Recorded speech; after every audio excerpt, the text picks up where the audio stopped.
After she released her debut album A Record in 2008, Laura Stevenson put a band together, played some shows, and started writing the songs that would make up her second record. She called that record Sit Resist, and it came out on Don Giovanni Records on April 26, 2011. Sit Resist has been remastered at Abbey Road Studios as part of a deluxe reissue treatment to be released on September 4th, 2020. Life's Work is a podcast about Sit Resist, a look back on the path of a shy kid from Long Island who finally found her place with people who encouraged her to sing. I'm Tim Christopher, better yet, and this is Life's Work.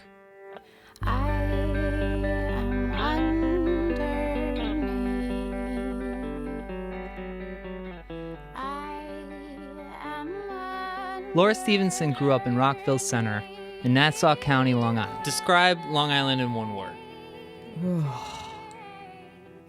That would probably be it.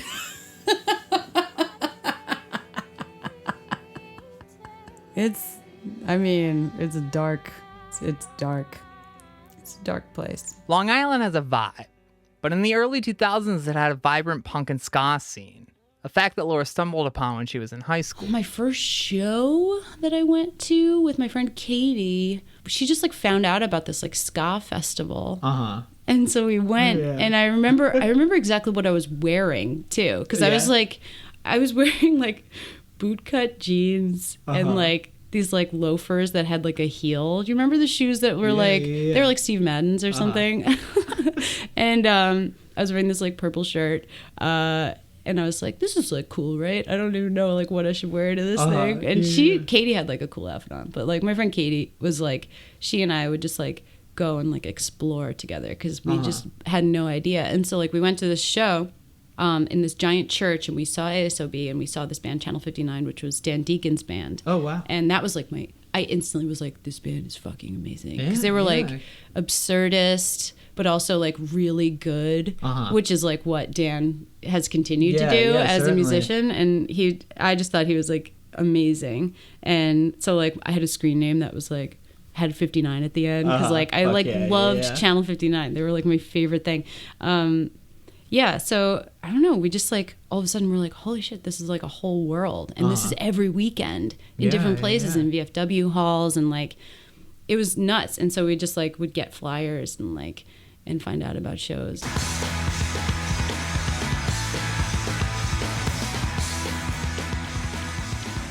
Before he became someone who needs no introduction, Jeff Rosenstock was the front person of Arrogant Sons of Bitches, one of Long Island's biggest ska bands. And even as he's broken through to become one of the most singular DIY success stories of our time, he'll be the first to tell you that he's only continued on the same path that started in a vibrant ska scene. I mean, there's the Long Island ska scene had people who went on to do really big things. You have Dan Deacon, obviously, who is basically the same person that he was when he was playing in his ska band, except now he's doing these really ornate, beautiful electronic compositions. But his persona to me feels like a very logical progression of that. You have someone like Justin Raisin, who went on to produce Angel Olsen records and Sky Ferreira records and stuff. I think being in Long Island during that, it's saying whether or not I retained anything is you retained everything, so I don't know. But knowing that next to your high school was another high school with 5 other weirdos that were just you and your 5 weirdo friends in your high school, and then everybody getting together on whatever church or Knights of Columbus made a mistake and decided to have a punk show that day. It wasn't every band sounded like the Toasters or every band sounded like Less Than Jake. It was there was some of that for sure, but there were also just so many people just doing weird shit. Everybody who was making weird music would end up at these shows. I feel ska was maybe the thing that the equalizer, where everybody at some point had some ska part of their song, and it was just how we all bonded with each other. But you have Channel 59 that was a art rock ska band in a way that was more of seeing that band was more of a happening than it was seeing a band towards the end. It was more a avant-garde fucked up experience at a show where you're why are they just playing a song called All Night Party for 20 minutes? What is happening? You know?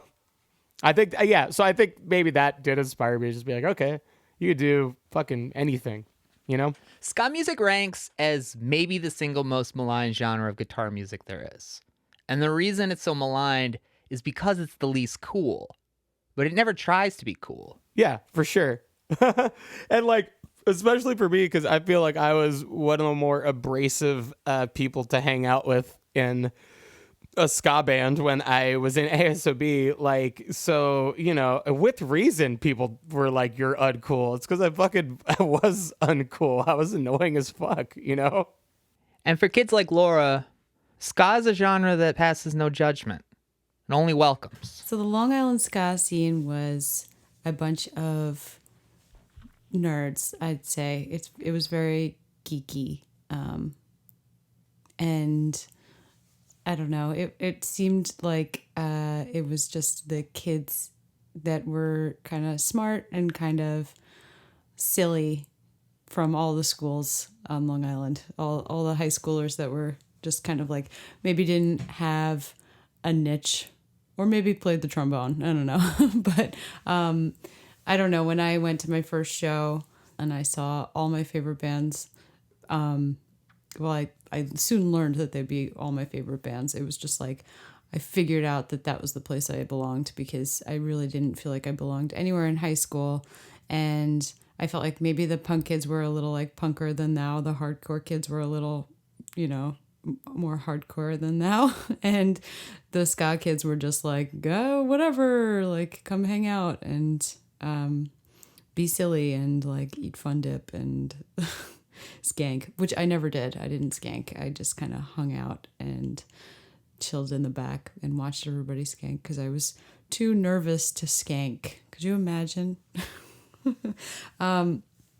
But yeah, I mean, that's where I saw ASOB for the first time, and that was Jeff's band. So Jeff kind of like picks you up a little bit. He did. Yeah. Oh. Yeah. He did. It's the vision I've always had of him. Yeah. Just a force like that. He's such a champion, like, of me, and like that was like before I even knew I was good. He like knew I was good. Wow. I don't know. I was like shy about music. I like never even asked. Like, I really wanted to be in my friends' bands. My friends in high school started this band called Premarital Sax. I'm like, oh, it's so dorky. But they were like really good, and so I had like dreams of like asking them if I could like sing like backups or like play keyboards and like, but I never did it. I was scared to even like say anything. So then Jeff, when ASOB disbanded, Jeff was the singer of that band. He was like, I'm starting this new project and I know you can sing and I know you can play piano. Do you want to play with us? Yeah. And I was like, that's okay. A nice rub to get too. Yeah. Jeff thinks he can do it. He always believed in me.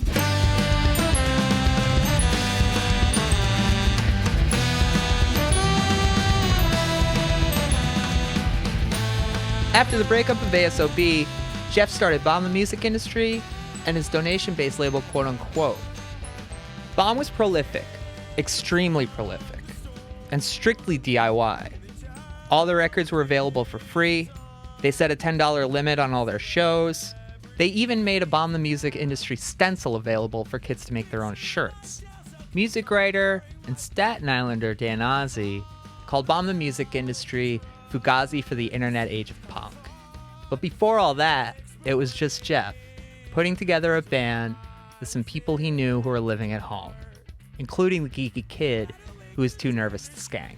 I don't know. We were probably talking to each other on AIM while she was at Skidmore, or maybe after she had left Skidmore. I went to 4 undergrad schools while I was in Bomb the Music Industry because I kept dropping out. Like, especially with Bomb having such like a open revolving door policy of just like, if you want to be in this band for a show, fucking show up. Well, I'll hang out. Like, I think that was kind of a fun part of just like, we had a lot of friends who like when they were bored, they could kind of hang out in that band. I didn't get the college experience really because I was going to commuter schools. I went to one sleepaway school. What do you call that?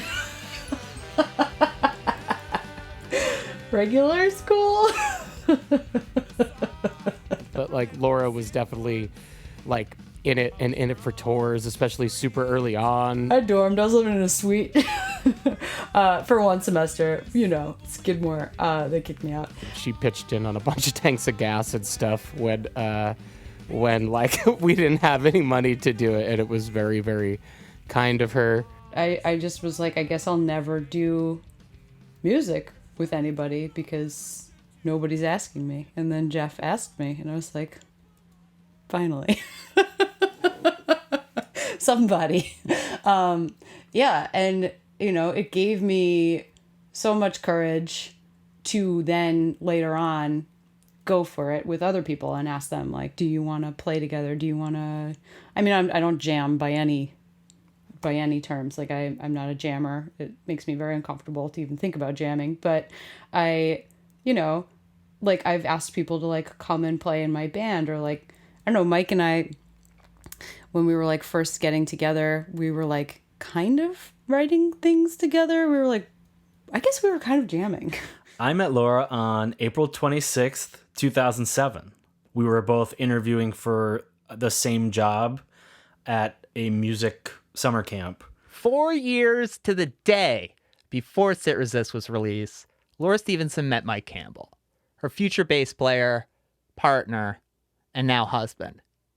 And they met as counselors at a rock and roll summer camp called Power Chord.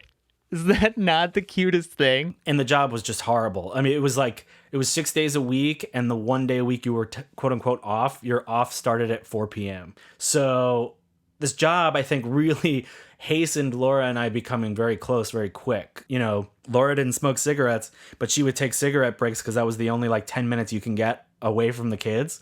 And so I would go smoke a cigarette and she'd come and smoke one with me, and I did not know she didn't smoke cigarettes, and she just sort of nauseaed her way through it. I was like, all right, cool, I guess. Yeah, I just wanted to hang out with him. I didn't know why. I was just like, I want to be this guy's best friend. I like him so much. And that was before, things got romantic. We were just I just was I have to be around him. I just would smoke cigarettes, and then a couple times I smoked 2 cigarettes in a row, just hang out with him longer, and I got so sick. I was oh, I had to lay down, and my nose smelled like cigarettes, and my hands smelled like cigarettes, and I was dizzy and nauseous. But that's love. That's love brewing. It was just we just became very close, and on a purely friend level. It was just this person rules, and I just want to hang out with them all the time. And then I started hearing her music, and I was like, oh, I want to play music with this person. Mike also grew up on Long Island, and he was still in high school when he joined Ladderman.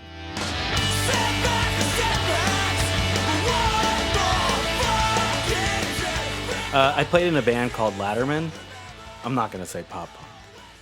I'm going to say we were a punk band from Long Island. We were a punk band from Long Island, but we listened to Enema of the State a lot on tour. I'll say that much. Ladderman's short life had a deep and lasting impact on punk music. Their blend of earnest, melodic punk, socially conscious lyrics, and a tireless work ethic would serve to influence bands like P.S. Eliot, the Menzingers, and the Sidekicks. Members of Ladderman would go on to form bands like Reviver, Iron Cheek, and Bridge and Tunnel.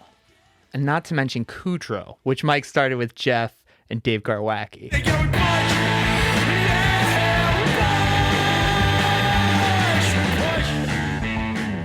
Ironically enough, despite growing up in Long Island and being part of the region's respective punk and ska scenes, Mike didn't even meet Laura and Jeff until they were all living in Brooklyn.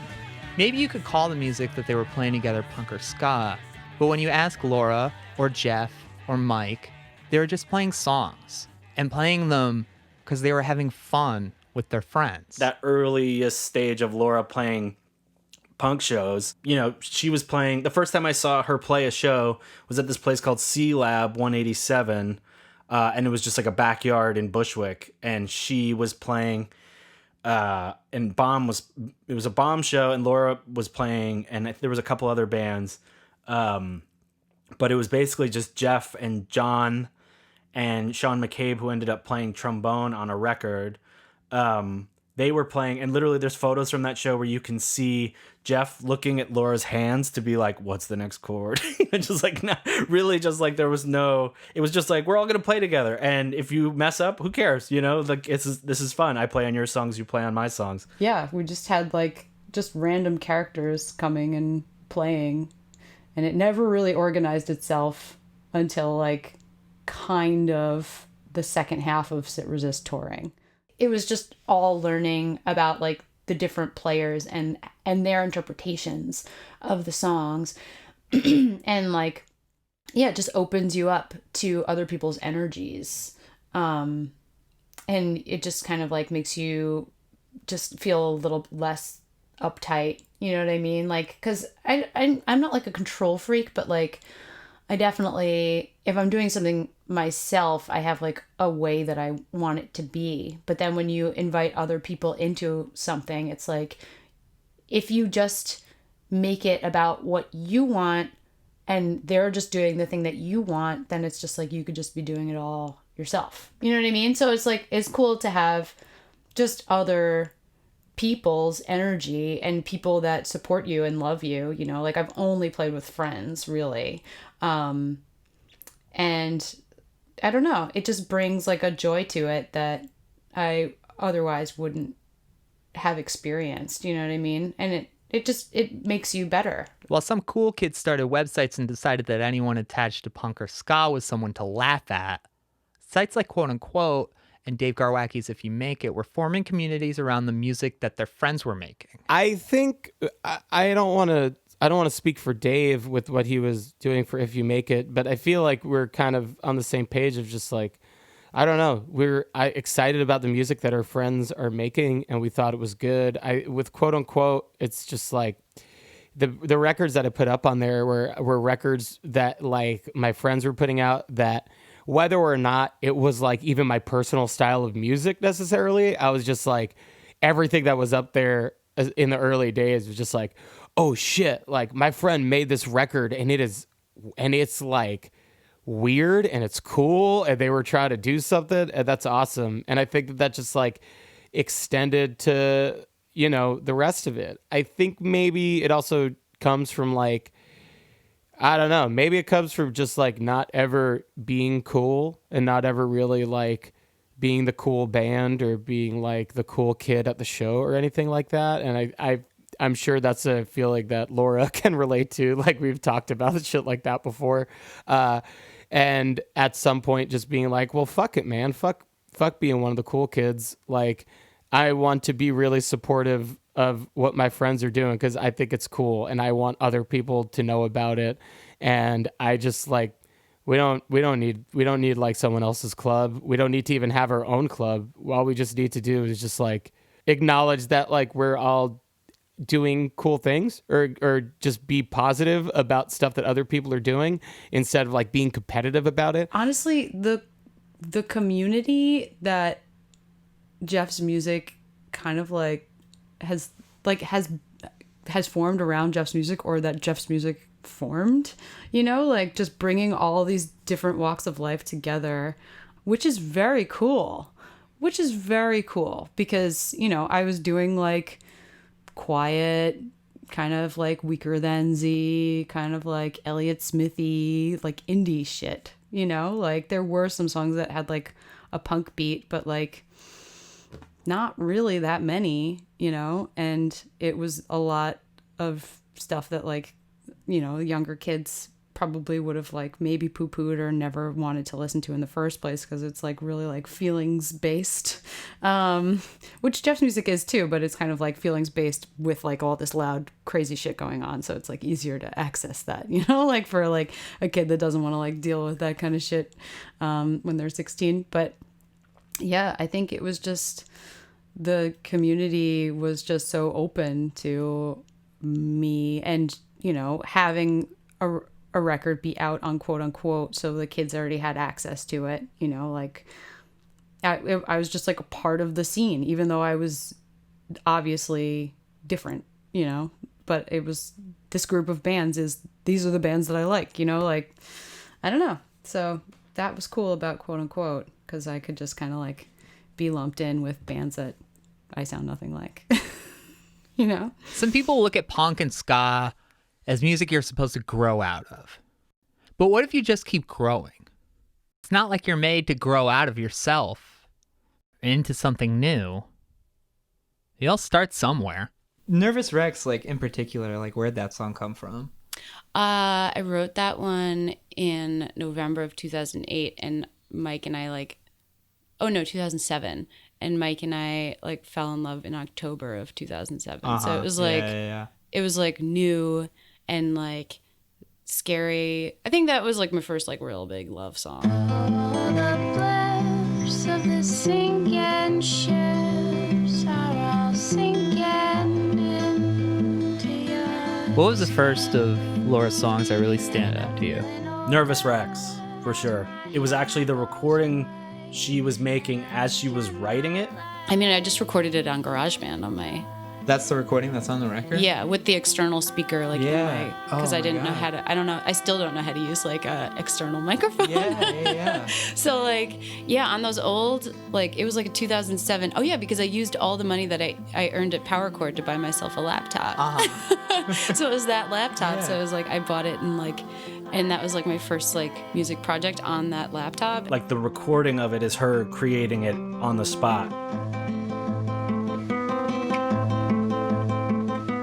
And you can hear my mom's cat on it too. There's there's like a cat bell because he started scratching his ear. Oh, I was that's like, shh, so Ziggy, awesome. Quit it. Yeah. So I credited him on the album. Oh, hell yeah. That's so perfect. And I feel like it has that energy of just sort of like it's blooming in front of you as you're hearing the recorded version, you're actually hearing the song's creation.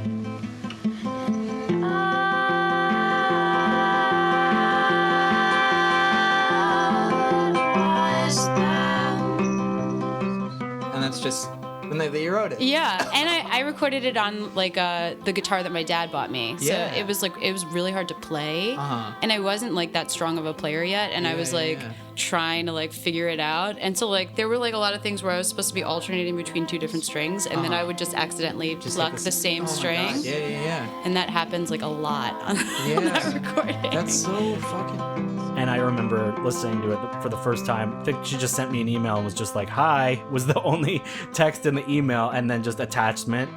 And I was just like, my goodness. All the layers of vocals just convey so much intense emotion, like conflicting emotion at times. And I that was definitely the first song of hers I heard that just blew me away.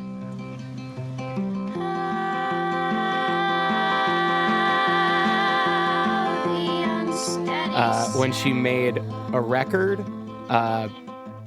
or I even before that, like I think she put Nervous Rex online and a Shine to it online, and I remember hearing those songs and just being like, oh, what? And then hearing a record, the first one, and just being like, oh, my friend's a fucking genius. Wow, this is crazy, you know?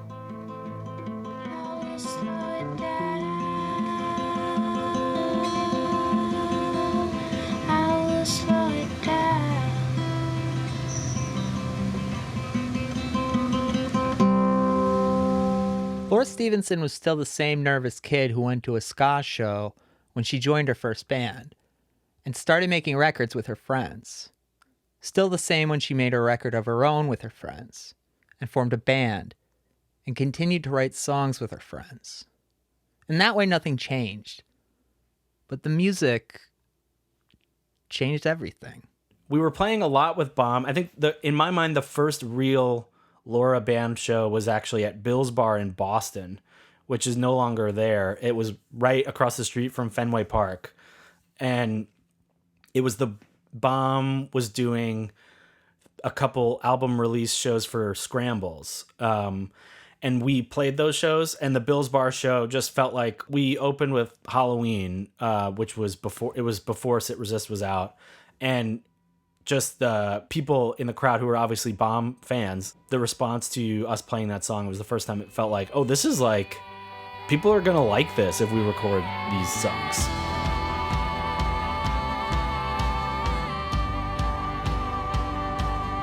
after a record came out, the songs that she was bringing in just sounded like someone who was like starting their fucking hot streak. I don't know. I wonder if it was just like after recording that and being the person who was around, I was like, I guess if I could play the keyboard or I could play the guitar part here because I'm here. I guess I didn't really like think about how things were made because I wasn't making them, you know? But then when I was like involved in albums of his in whatever small capacity it was, you know, like just giving him like some extra vocals or whatever, I saw that you could make things yourself from like scratch. And you could create something really special. Laura was bringing like really, really, really, really great songs. And I feel she has ever since, to be honest with you.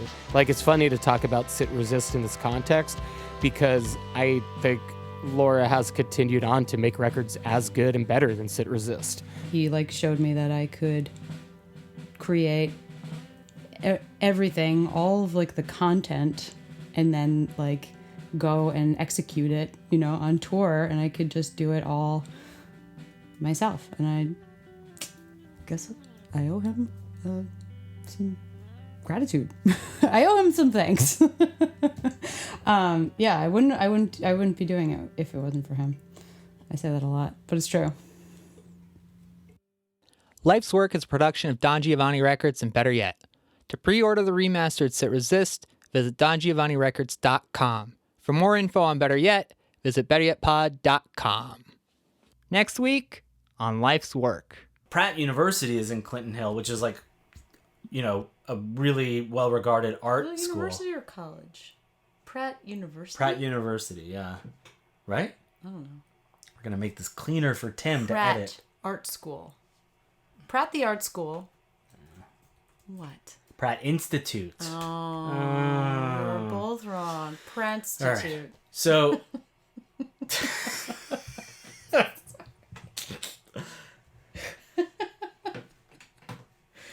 I'm sorry.